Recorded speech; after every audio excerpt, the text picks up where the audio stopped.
Guys, हम लोग आज जो टॉपिक अध्ययन करेंगे वह है समवायता। What is the isomerism. आज हम लोग समवायता के बारे में सीखेंगे। तो आपको बता दें, जब दो या दो से अधिक यौगिकों के अणुसूत्र समान होते हैं परंतु उनके भौतिक तथा रासायनिक गुणधर्म भिन्न होते हैं तो यह घटना समवायता कहलाती है। जब दो या दो से अधिक यौगिकों के अणुसूत्र समान होते हैं परंतु उनके भौतिक तथा रासायनिक गुणधर्म भिन्न होते हैं तो यह घटना समवायता कहलाती है। इसे हम लोग इंग्लिश में आइसोमेरिज्म कहते हैं। समवायता दो प्रकार की होती है, एक तो होता है संरचनात्मक समवायता और दूसरा होता है त्रिविम समवायता। संरचनात्मक को हम लोग इंग्लिश में कहते हैं स्ट्रक्चरल आइसोमेरिज्म और त्रिविम को हम लोग कहते हैं स्टीरियो आइसोमेरिज्म। आइए हम लोग अध्ययन करें। देखिए, समवायता आइसोमेरिज्म, जब दो या दो से अधिक यौगिकों के अणुसूत्र समान होते हैं परंतु उनके भौतिक तथा रासायनिक गुणधर्म भिन्न होते हैं तो यह घटना समवायता कहलाती है। When the two or more compounds molecular formula is same but different the physical and chemical property is known as isomerism। पुनः देखिए, when the two or more compounds molecular formula is same but different the physical and chemical property is known as isomerism। समवायता इसे कहते हैं। समवायता दो प्रकार की होती है, आपको बता दें। समवायता दो प्रकार की होती है, एक है आपका पहला है संरचनात्मक समवायता। पहला है संरचनात्मक समवायता। दूसरा है आपका त्रिविम समवायता। त्रिविम समवायता।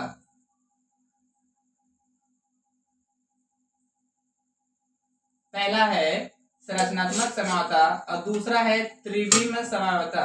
इसको हम लोग कहते हैं स्ट्रक्चरल आइसोमेरिज्म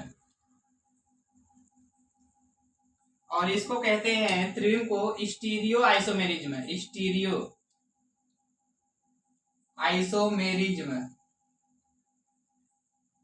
और देखिए, संरचनात्मक समवायता किसे कहते हैं? जब दो या दो से अधिक यौगिकों के अणुसूत्र समान होते हैं परंतु उनके संरचना सूत्र भिन्न होते हैं तो यह घटना संरचनात्मक समवायता कहलाती है। और यह जो संरचनात्मक समवायता है वह 5 प्रकार की होती है। कौन कौन? देखिए, यह 5 प्रकार की होती है।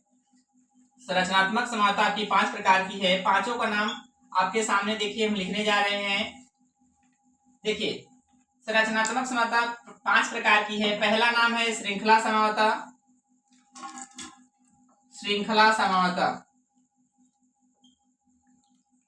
दूसरा है आपका स्थान समवायता।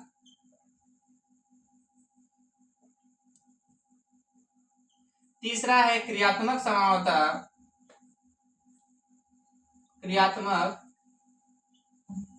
समावयवता। चौथा है मध्यावयता और पांचवा है चलावयता। देखिए, संरचनात्मक समवायता आपकी 5 प्रकार की है। श्रृंखला समवायता, स्थान समवायता, क्रियात्मक समवायता, मध्यावयता, चलावयता। इंग्लिश में हम लोग कहते हैं ये आपका चेन आइसोमेरिज्म है। श्रृंखला समवायता मतलब चेन आइसोमेरिज्म, स्थान समवायता मतलब पोजीशन आइसोमेरिज्म, क्रियात्मक समवायता मतलब फंक्शनल आइसोमेरिज्म, मध्यावयता मतलब हो गया आपका मेटामेरिज्म और चलावयता हो गया आपका टाटोमेरिज्म। यानी कि chain isomerism, position isomerism, functional isomerism, metamerism and tautomerism. इसके बाद आप लोग ये जो त्रिविम समवायता है इसके बारे में हम लोग देखें। जो त्रिविम समवायता किसे कहते हैं? जब दो या दो से अधिक यौगिकों के अणुसूत्र समान होते हैं परंतु उनके त्रिविम विन्यास की स्थिति है वह भिन्न होती है तो इस घटना को त्रिविम समवायता कहते हैं। और त्रिविम समवायता दो प्रकार की आपकी होती है। पहला है आपका प्रकाशिक समवायता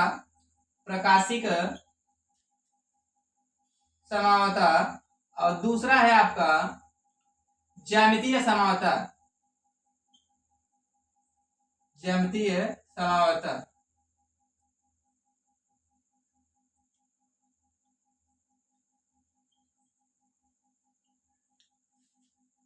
स्टीरियो आइसोमेरिज्म, त्रिविम समावता होता है स्टीरियो आइसोमेरिज्म। यह दो प्रकार का है, प्रकाशिक और ज्यामितीय। ऑप्टिकल आइसोमेरिज्म और दूसरा है जियोमेट्रिकल आइसोमेरिज्म। प्रकाशिक को हम लोग इंग्लिश में ऑप्टिकल कहेंगे और ज्यामिति को हम लोग कहेंगे ऑप्टिकल है और यह जियोमेट्रिकल है आइसोमेरिज्म। तो पुनः बता दें, समावता किसे कहते हैं? जब दो या दो से अधिक यौगिकों के अणुसूत्र समान होते हैं परंतु उनके भौतिक और रासायनिक गुणधर्म भिन्न होते हैं तो यह घटना समावता कहलाती है। इसे आइसोमेरिज्म कहते हैं। समावता दो प्रकार की होती है, संरचनात्मक समावता और त्रिविम समावता। जब यौगिकों के अणुसूत्र समान होते हैं परंतु उनके संरचना सूत्र भिन्न होते हैं तो यह घटना संरचनात्मक समावता कहलाती है। और संरचनात्मक समावता आपकी 5 प्रकार की होती है, श्रृंखला समावता, स्थान समावता, क्रियात्मक समावता, मध्यावता, चलावता। और इसके बाद त्रिविम समावता किसे कहते हैं? जब दो या दो से अधिक यौगिकों के अणुसूत्र समान होते हैं परंतु उनके जो त्रिविम विन्यास है वह भिन्न होता है तो यह घटना त्रिविम समावता कहलाती है। और यह दो प्रकार की होती है, प्रकाशिक समावता और ज्यामितीय समावता। यह आपका है ऑप्टिकल आइसोमेरिज्म और यह जियोमेट्रिकल आइसोमेरिज्म। हम आशा करते हैं कि आपको यह टॉपिक समझ में आया होगा। अगली टॉपिक के साथ हम आपको नेक्स्ट डे मिलेंगे, तब तक के लिए धन्यवाद।